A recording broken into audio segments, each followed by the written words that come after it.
Over to you, Okay. David. Helene. Hi, everybody. I guess you know us, David Giller and my beautiful wife, Helene Abrams. We are founders of Think Positive World and architects for positive change.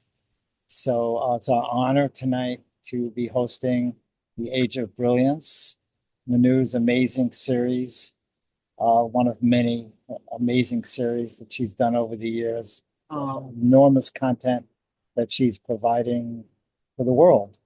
So it's our honor tonight. We are doing part two about fear. And so fear was never the enemy, but what if what you fear is not even real? So last time we opened the portal, and tonight we are completing the opening and anchoring it. And fear does not only create anxiety, it suppresses gifts, shrinks destiny, and silences magnificence. So, without any further ado, I can't wait to hear all this. We introduce our beautiful sister, Manu Marial. All right. Thank you, David. And remember, if there are any things that anything that shows up for you that you wish to bring up as I'm doing the transmission, please interrupt and do it. Share your questions, observations in the chat that David and Helene will pick up.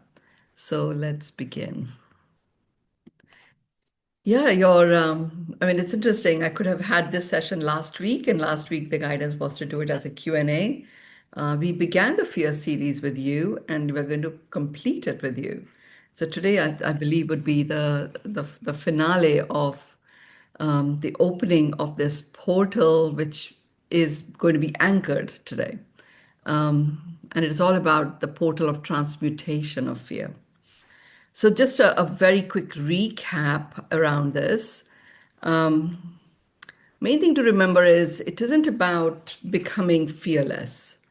Like David read, fear was never the enemy. It really was only a messenger, and a messenger that was distorted by false expectations appearing real.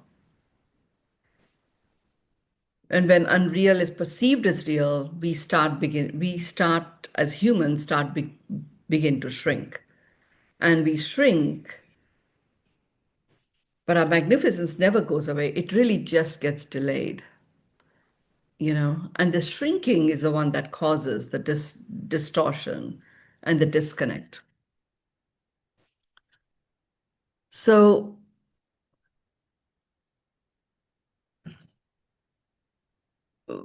we began with really talking about, be aware of anytime fear is showing up, the first place to go to is to identify what are these false expectations that are appearing real. It's a moment of collapsing those false expectations, because when false expectations collapse, truth rises. And the truth is what liberates energy. And this transmission is all about creating that level playing field around fear, not by suppressing it or escaping it, but really by transmutating it. And you transmutate it by using the power tool of acknowledgement. And you begin by acknowledging all of those false expectations, what you made yourself believe, how that is affecting you, how long you've carried it, how it has shaped your choices, what impact it has on your body, on your business, on your relation. Only acknowledge. No major analysis required. Simply acknowledge. And then acknowledge all of this is not real until there is nothing left to acknowledge. And that's when you get to a point where there's nothing left to resist either. There's no performance required, only truth, only presence, and only unconditional acceptance of all that is. And it is from this clearing which becomes the ground, the sacred ground for miracles to become the norm. When resistance dissolves, regeneration begins. Distortion dissolves, brilliance begins. And it is at this point that fear actually becomes freedom. We're talking about this portal being the transmutation of fear. So, we've done a whole series of sessions on transmutation itself, but I'm just going to summarize it so we are all on the same page. Transmutation actually turns one state of energy into a higher, clearer, more powerful state. And in this transmutation, fear is not suppressed, denied, or managed, or escaped. It is seen, it is acknowledged, it is accepted, and it transforms until that hidden energy that is trapped inside fear returns as brilliance, as freedom, as movement, and magnificence. So, the key thing to remember is fear is such a powerful energy force. It's such a powerful energy force and that is hidden. And yet it impacts very um, visibly in a very experiential way. But if you can take that hidden energy, that is the power force of fear, and transmutate it into freedom, anything and everything is possible. Transmutation is really the return to truth. So if fear in its original form, as you recall it, says something is wrong, I'm unsafe, I must shrink, transmutation says, let me see what is real. Let me reclaim my energy. Let me return to choice. So the transmutation of fear is actually a sacred process. And these are the transmutations that occur. Fear becomes focus. Stagnation becomes freshness. Delay becomes fast track movement. Each of these is a transmutation, by the way. So if you will go back and listen to the series on fear, you'll find how to deal with each one of these. Numbness becomes aliveness, distortion becomes truth, helplessness becomes choice, suppression becomes activation, instability becomes anchoring, force becomes allowing, fragmentation becomes restoration, striving becomes regenerative results, collapse becomes resurgence. So, if I was to summarize it, transmutation is the miracle of taking what once diminished you and allowing it to become the very doorway through which your brilliance returns. The first transmutation was focus. Fear scatters, focus gathers. You know, it's really the energy of returning back to what's real. I'm just going through my notes here. Second one was freshness. It is the ending of psychological repetition. Fear makes people live old realities inside new moments, and freshness allows life to breathe again. And you actually reclaim your position as a creator.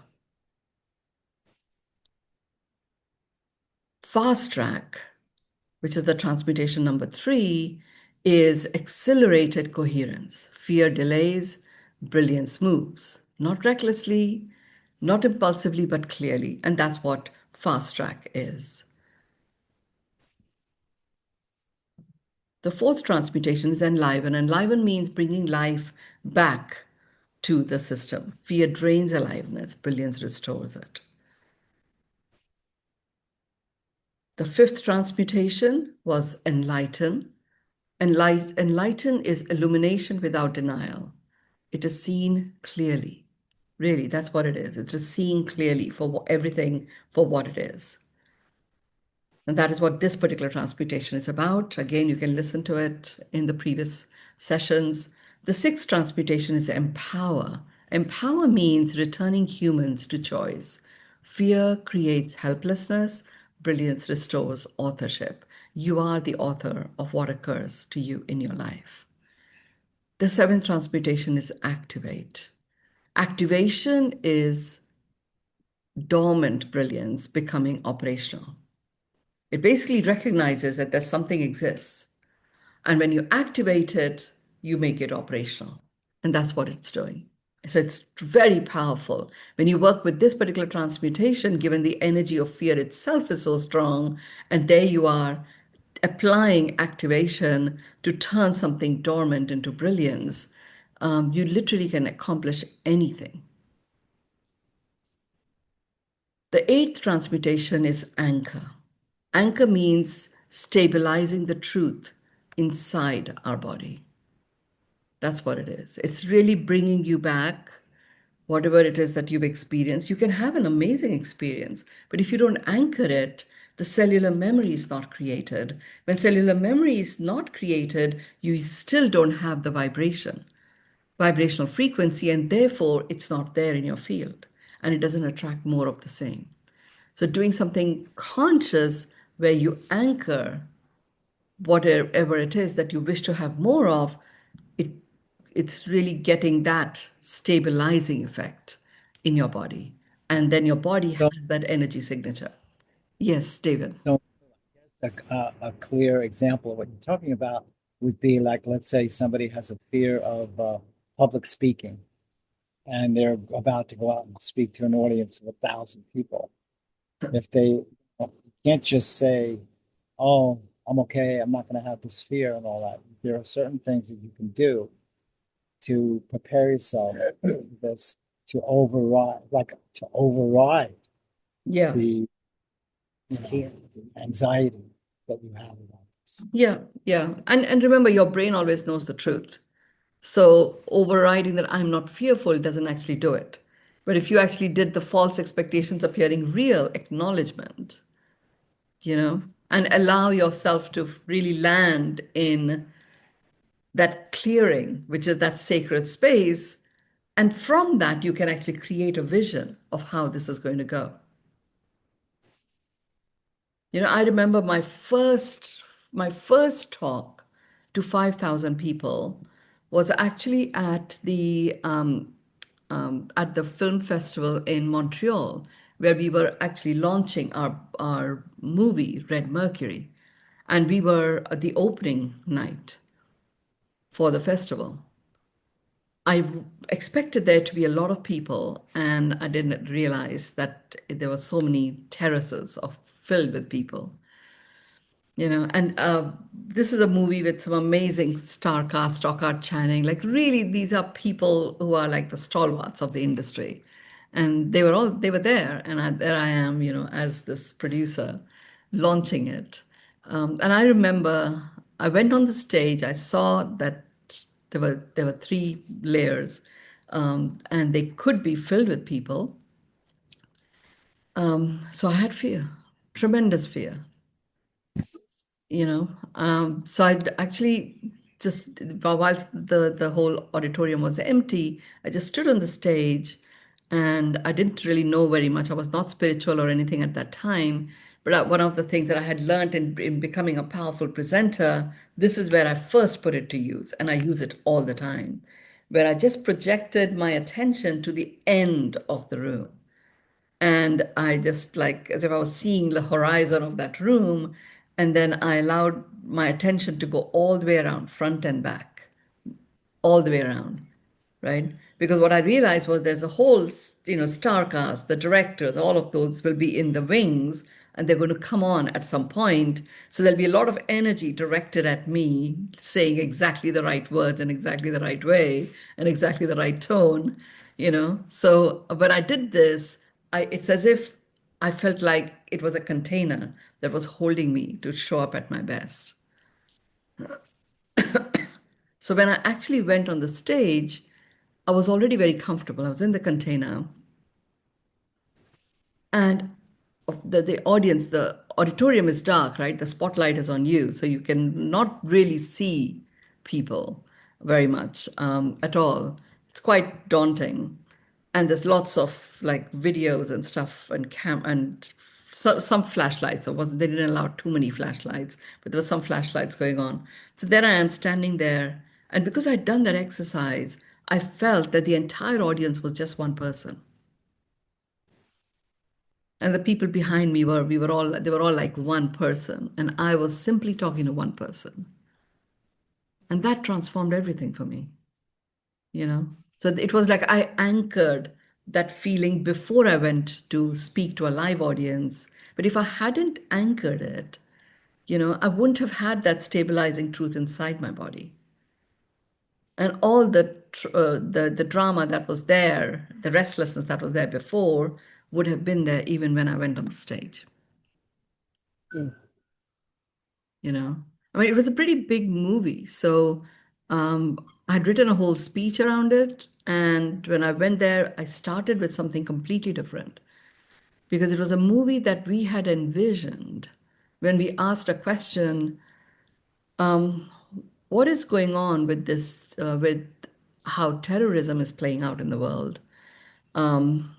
Is it a new brand of terrorism that our existing secret forces and stuff are not able to handle?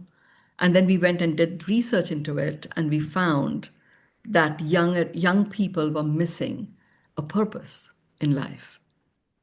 So the Muslim terrorists were going for a cause that was presented to them, and it happened to be a fanatic one, and they were willing to blow themselves up for that cause. Others were cutting themselves and resorting to mind-numbing activities. So the movie was around that, right? It was actually a siege movie, and we the movie got we I took it to Cannes, and um, I had the entire security force of the different layers of British intelligence, along with their lawyers, in our screening room in the office, watching this movie, I think on the 4th of July. And they were like, it's not quite like this. This is not how we treat terrorists and stuff. But they actually gave us the go ahead to go ahead and release the movie. On the 7th of July, London got bombed. And the dialogues on the television were the dialogues in our movie. And our movie had not actually been, it hadn't gone to Montreal at that time, but I had shown it in Cannes. It's only because our research was so thorough. So the dialogues that we had written were dialogues of real emotions shared with us by people. Became a reality movie. Yeah. So then the police force and everybody came back again saying, we need to know your script, we need to interview your script writer. He's up to something, you know? Then we had to actually show all of that research.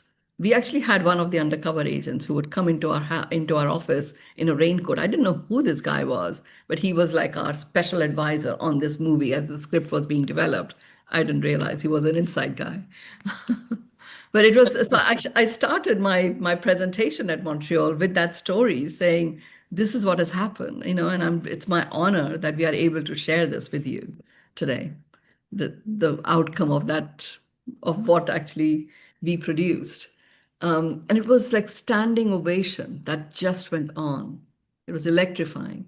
Now, if I hadn't done this exercise, like stable anchoring, the anchoring exercise, the fear would not have transmutated. And I was able to speak my truth because I was deeply touched by what had actually happened and how this movie had come about. So I know we are focusing on something that we've already covered previously as a transmutation, but it was a very good, important point that you brought up, David. And I've never shared this story ever, actually. Give me a chance to share it.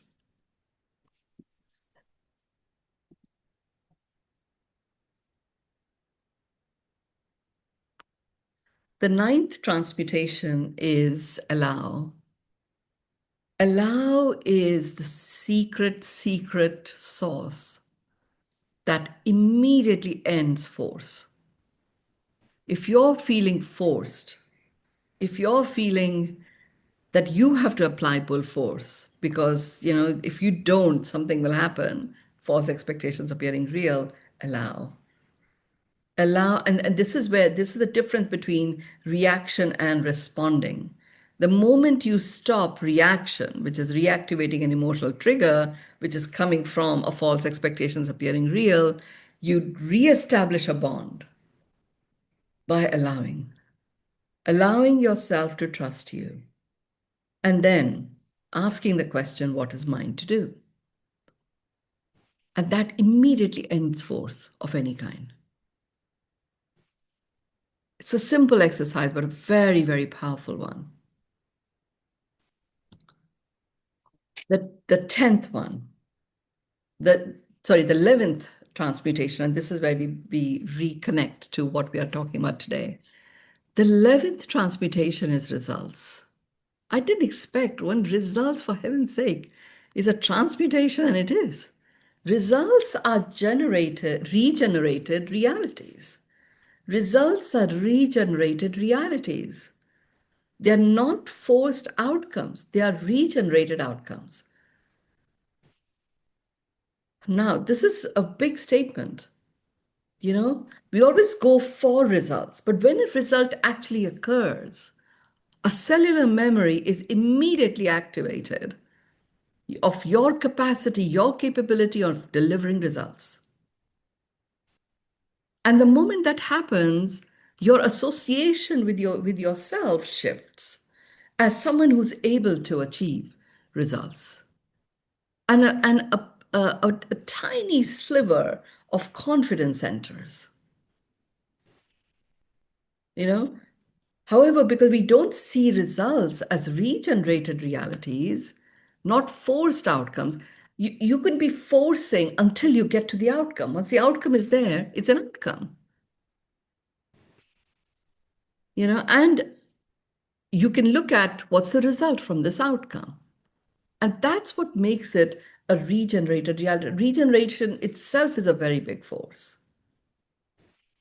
So many of you who have done some business work with me, some of you are here, you've heard me say, in the age of brilliance, it is all about getting across the finish line. It's not about starting again and again and again,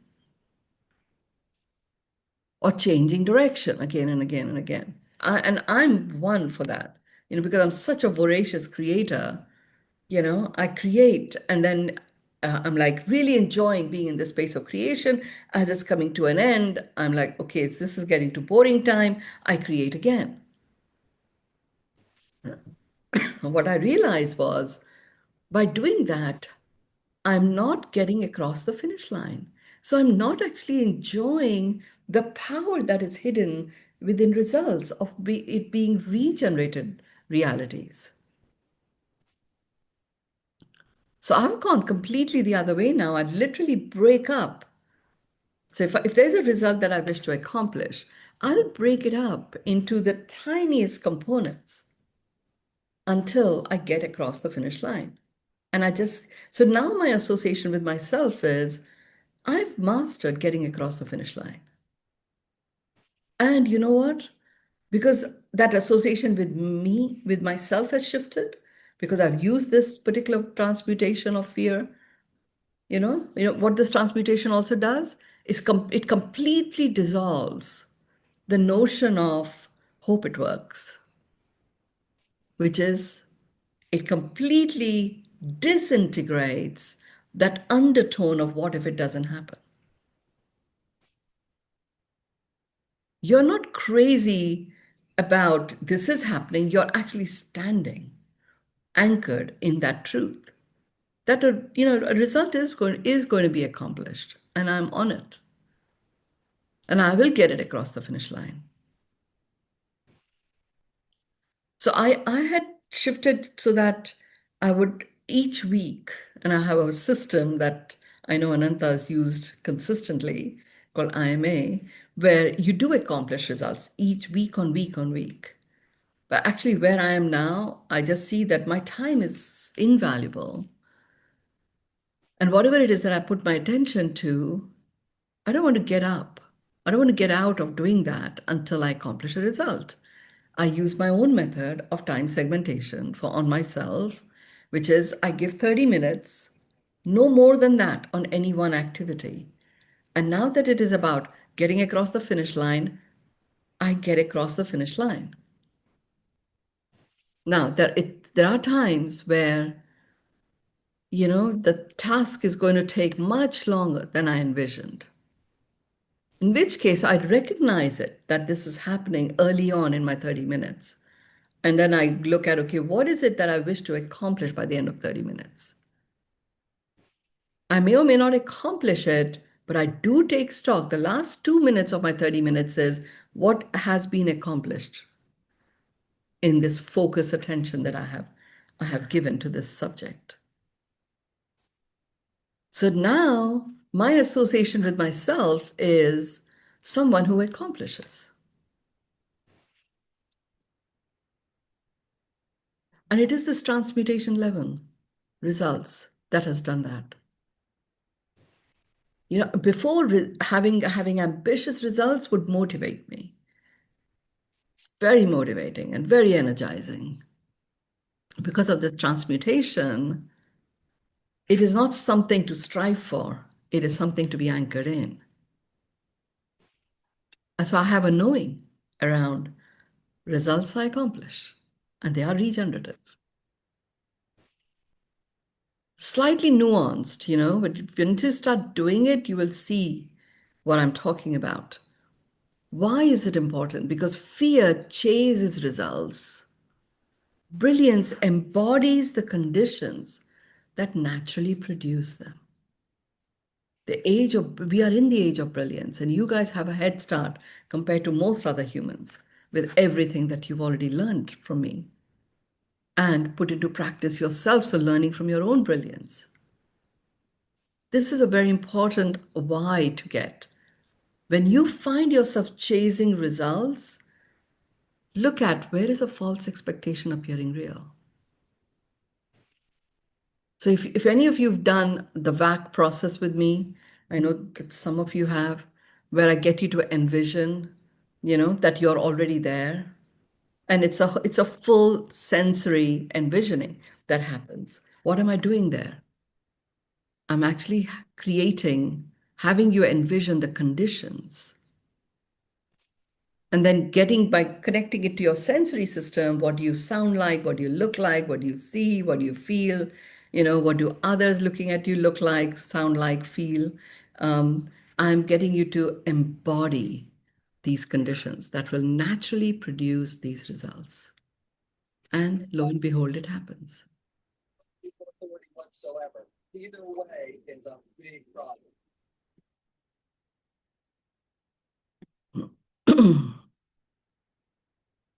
Who is this particular transmutation for?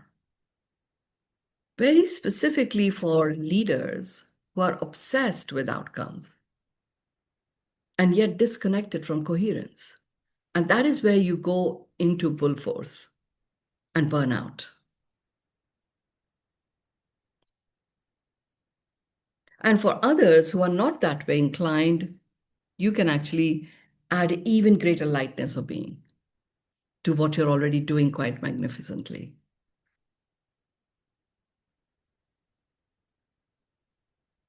Now, whenever you have something like this, like a results transmutation, which you have associated with and implemented and acted upon in a very different way to how you might choose to do it now, how do you start enjoying this experience? You always begin the how with acknowledging unsustainable striving. You know, for me to really embody this, because it took a lot of trust, I did a stock take of last 5 years, last 10 years. Where did I go find myself stuck in a space of striving and which really became unsustainable? And I found many, many, many moments where and then actually the earlier in my 30s, I found I was obsessed with striving and it was unsustainable. It had a huge impact on my physical health. So it was just simply by acknowledging, it was like dusting off, dissolving any energy signature of any propensity towards unsustainable striving. Now, once I was clear that, okay, that's a time that is gone. That boat has sailed. It's not something that is in my reality now. I started embodying those regenerative action choices. We've done a whole series on regenerative action choices, which is coherence, you know, it's truth, freshness, focus, aligned movement.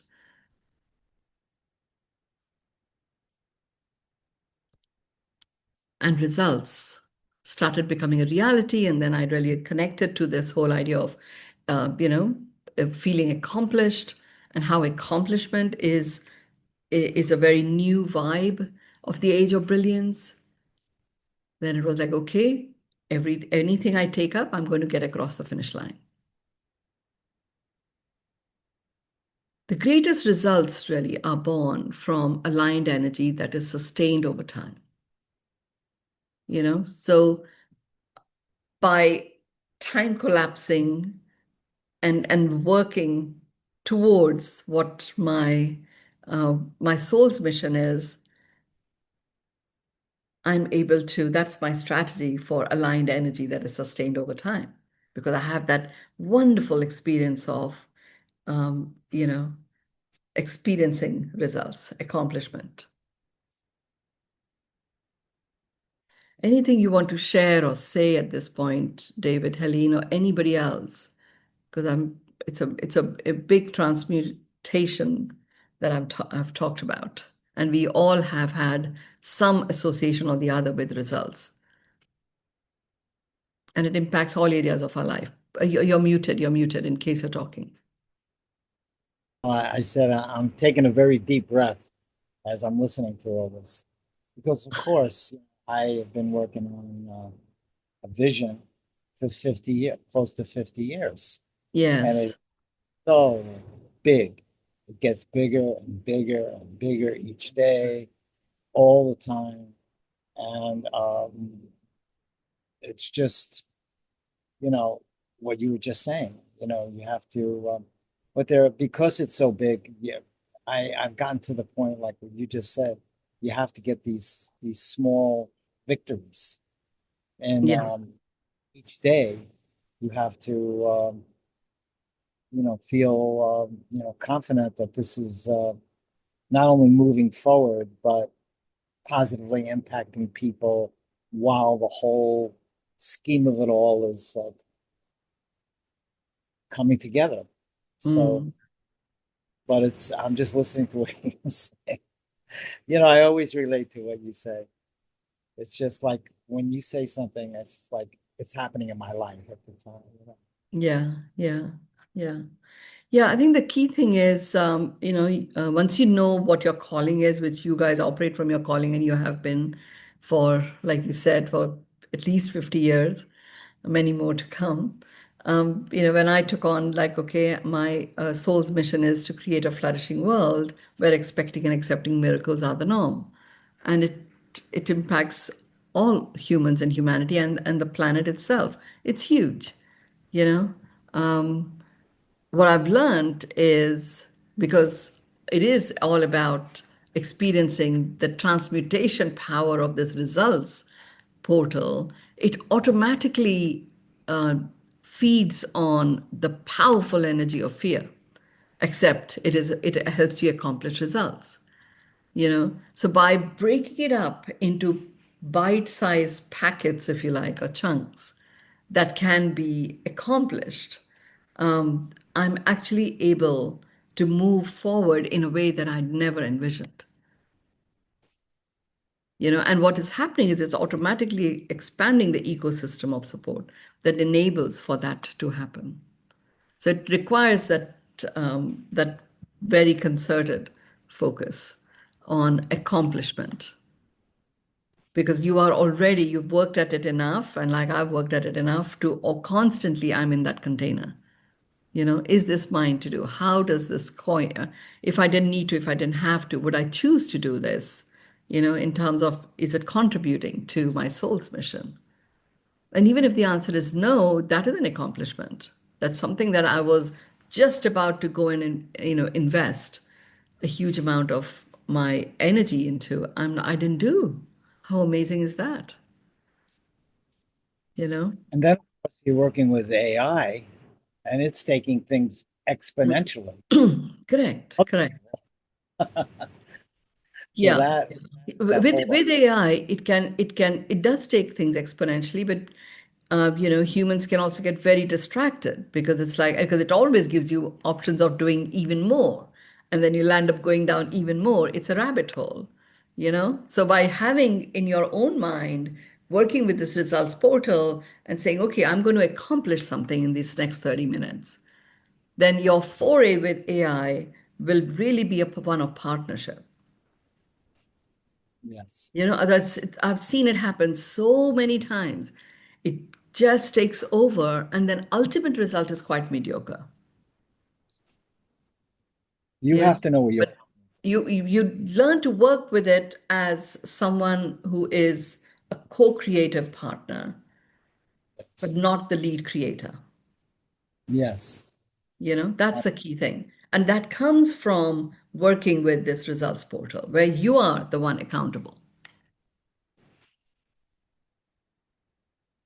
So yeah, it's wonderful to have this amazing, like all of us have the experts that we never had access to. We have got our admin assistants that we might not have been able to afford previously. We had the most amazing instruments that we couldn't possibly, put together. Uh, uh, we have this amazing bunch of elders and wisdom keepers whose nuggets we can work with and are blessed with, you know, really remain connected to the blessing that you are, because it is your it's great results that will transform the quality of life on our planet. if you use it to refine things. Yeah, To yeah, always, you got to know where you're going. You know, absolutely, absolutely.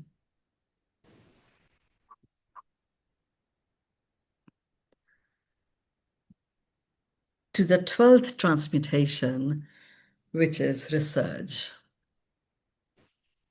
Resurge is return after collapse. You may or you may never need to use this transmutation.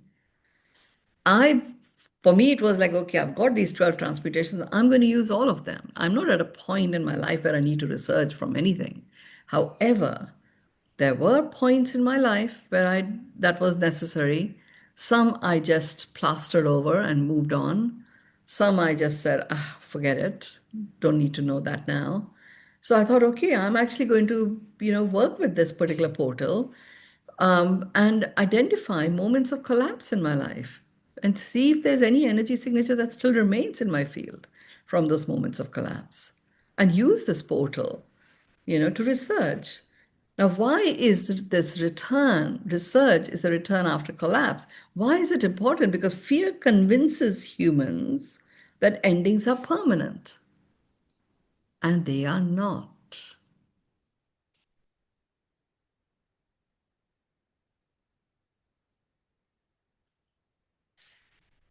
It's a big one, actually.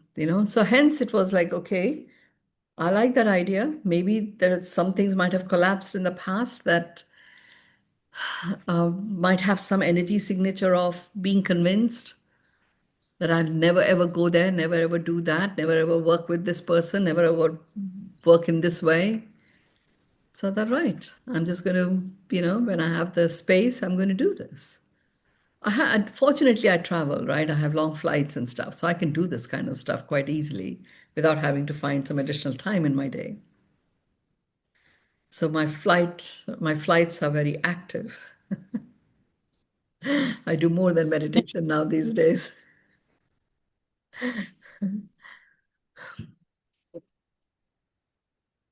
So I'm just thinking, what example should I share here on the resurgence? I think it's about, for me right now, what I'm working with, where I have had the biggest collapses has been around physical activity, right? Signing up beginning of the year to a gym. I'm going to take on physical activity and going to the gym. I've signed up with a personal trainer and changing appointments and than just completely hating all the cardio workout that the guy or the lady gets me to do and stuff.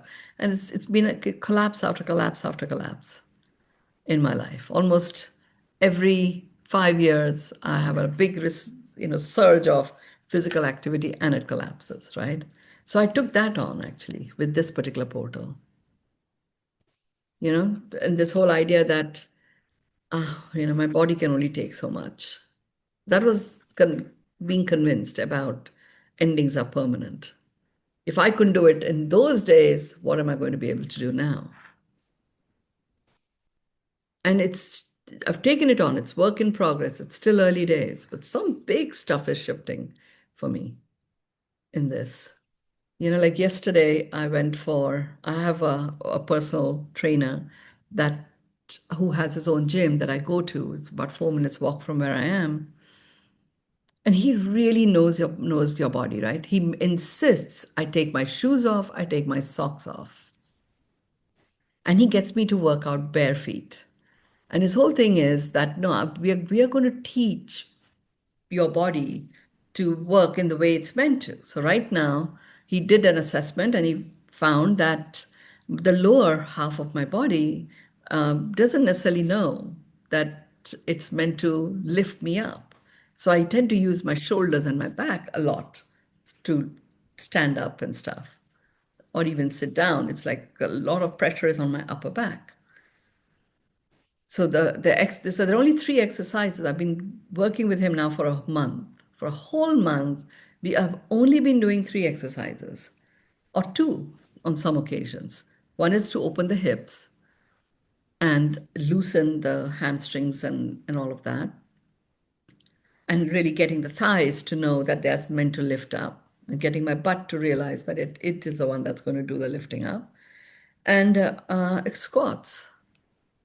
I could barely squat. And of course, the first thing that would go is my back, I would bend forward and then sit down, as opposed to my thighs going down first, which made me feel out of balance. So since we are doing this transmutation portals research is what I've been working with. And he keeps going on about, and every session I have with him, I accomplish something, which is a miracle. And I never thought I could do it. And it is completely this, me as a human convinced that some endings are permanent. So it's like he kept saying, you're going to, we're going to work towards you go squatting all the way down and getting up. Okay, here's a bar, hold that bar. So I was landing up putting a lot of tension on my arms and my hands to lift myself up. Can you imagine? My whole frame is being lifted by my arms because I was convinced, that when I squat, for me to get up is like a big performance.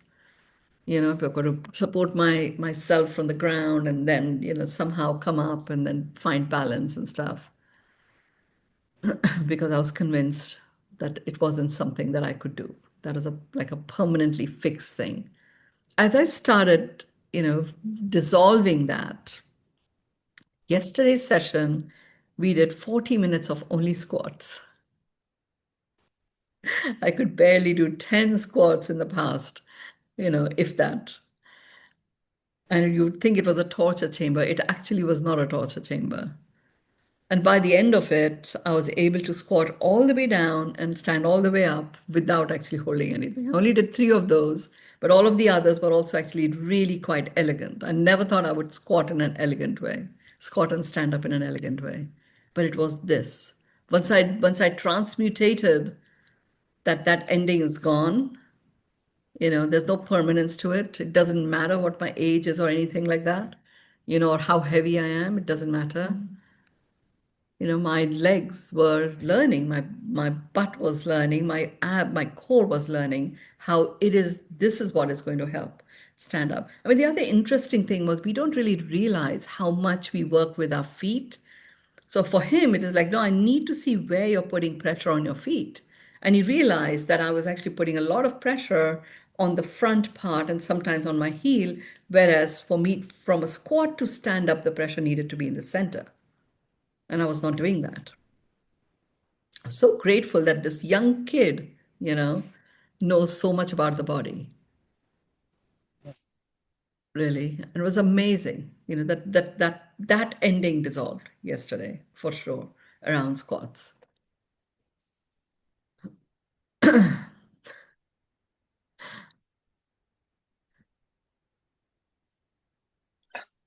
Anything you want to say, David? How often are you doing that? I go to him twice a week. I do Thai boxing as well. So I do Thai boxing 3 days a week, and I do Pilates 3 days a week. And when I come back from Bali, I will switch to be going to him 3 days a week, and then reduce the Pilates. I love Thai boxing, so I'm not going to reduce that. Yeah. So it's not a lot of but then in between as well, he gets me to make sure that I do practice. I had no idea that my hips were so locked. This little, it's a little stretch, but my God, it's not a little stretch, where you stretch your entire hip is huge. But again, I made massive progress in that as well. That's wonderful. Wow. Yeah. I'll share That's a a, video. He took a video yesterday of me squatting. I'll share it for you to see what it's like. I mean, I enjoyed watching the video. It used to be embarrassing before. I think it's an inspiration to, It, especially the people who, like you say, have these tapes in their mind, about how to push themselves. yeah. Elio, my oldest grandson, he's got me. I've promised him that we are going to do a squat walking race, a squat walk race. So he squats and walks, right? I mean, can you imagine? That's far away still, but you never know. At least I can squat now. So that'll be something. You're aspiring to compete with your grandson. Yeah. He teaches me, how to do it. And actually, Elio was the first one to say, "You're putting your feet wrong." And I didn't know what that meant, putting your feet wrong, until Alakos showed me what I was doing wrong. It's interesting, right? Can you imagine going to a gym and taking your shoes off and socks off? But I totally get it, because the way we use our feet has a direct impact. So loving the nuances.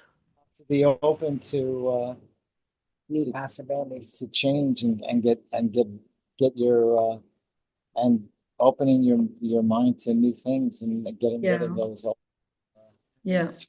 yeah, Be open. yeah. That's I think even more than you can be, if you're curious, be curious. And it is all about allowing. I love the transmutation approach, right? So you can allow, but the moment you associate the allowing to fear, then you have the opportunity to leverage the powerful force of fear into something else being transmutated, right? So when I go into it, so half the time we don't acknowledge that we are fearful, but the moment you do, and then you say, "I choose to allow," and then suddenly that allowing actually is using the energy of fear, and you already have a vision of what is it that you're choosing to allow. So for me yesterday was, I'm going to be away now for nearly a month. So I'm not going back to him till after I get back from Bali and India and stuff. So I was, in my mind, I had said I want to accomplish a hands-free squat in a way that my back is not hurting after I do it. I did well, but I still wasn't getting there. And when I had made that, then I thought, okay, I'm going for the research and allow together. So I just really went into what are the various fears that I have in trusting my legs to and my butt and my core to lift me up, and I allowed for them to just play to their full strength, and it happened. So that my last three were without holding anything. Awesome. So it it's a nuance, but just acknowledging that fear is what you're feeling and then applying these things that we relate to in different ways it gives you even greater power to accomplish the end results. Now, who is this particular um, transmutation for?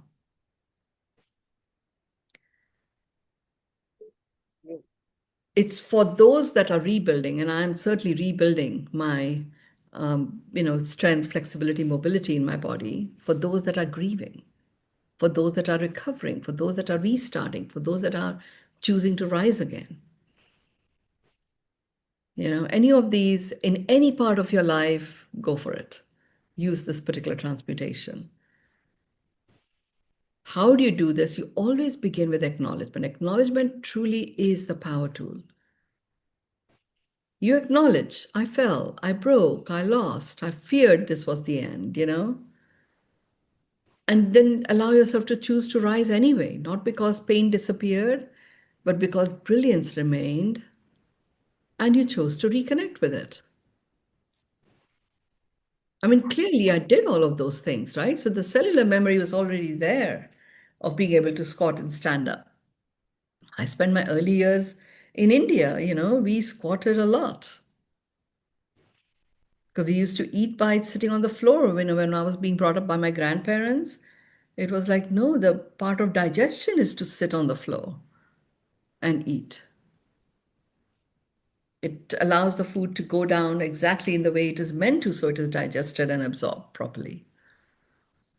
Then, of course, we started sitting on chairs and stuff, or standing up and eating, which is one of the worst things you could do. Resurgence is the proof that fear never had the final word. You resurge in one area of your life, nothing is permanent. Nothing. Fear never has the final word. Never. You can choose to give that power to it. But even in the way it is worded, it's telling you, I'm only a false expectations appearing real. I don't have the final word. Who created those expectations? You did. And it may be the world around you created the false expectations, but you bought into it and they became yours. And the main thing is, so for what I did for this, once I understood that resurgence is the proof that fear never had the final word, I looked at which areas in my life have I experienced resurgence, and it was such an amazing moment of celebration. Absolutely does not have the final word. There's so many areas of my life where everything could have been completely gone, and it hadn't. So yeah, resurgence is there. I just have to apply it to that where I wish to research from. And finally, what I would like to say here is that fear was never your prison. Identification with fear was. That is the key thing to remember. And today, as we complete the 12 transmutations, you remember that you are not the distortion. You are actually the awareness that is beyond this distortion. You just have to make that conscious connection to it. You're not the collapse.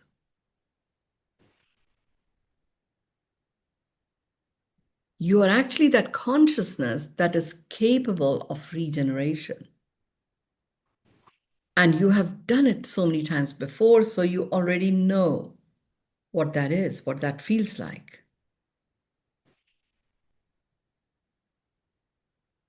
By that very token, conclusively, you are not the fear, you are the brilliance that fear temporarily covered.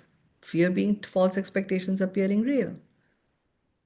And all that is called for to transmutate fully is acknowledge, accept, allow, activate, and then just walk forward. You will notice a spring in your step return. Because transmutation of fear, it's not just emotionally healing, it is actually the restoration of the human magnificence. And once that magnificence remembers itself, the age of brilliance is no longer coming, it has arrived.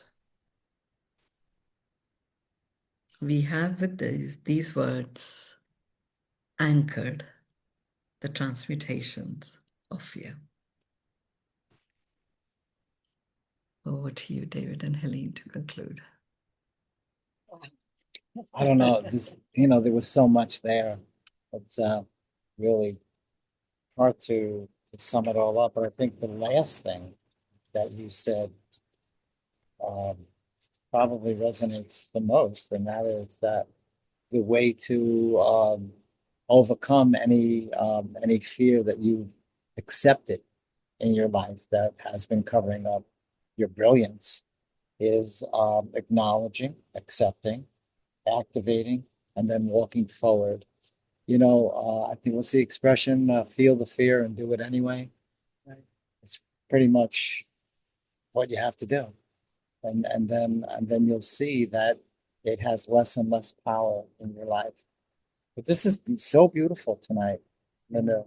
What you said. I mean, just you really nailed. You really nailed it for us, for a lot of other people. I'm sure that fear, if you're powerful enough, then fear is powerless. Right. And I think fear was never your prison is a really important thing Yeah. too. Yeah. Yeah. Thank you. Thank you. Thank you. Thank you. Have a wonderful weekend, everyone.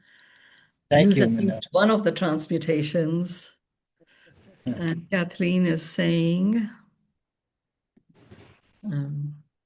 thank you. The transmutations are a part of regenerative, brilliant stories. Thank you. Restoration is powerful. The examples were wonderful too. Thank you, Kathleen. And I'm looking forward to seeing you next week. Yes, we have a few of the people that are here are going to be in Bali. So I wish we would. yes, next time. Okay, everyone. Namaste. Thank you. Thank you so much. Bye.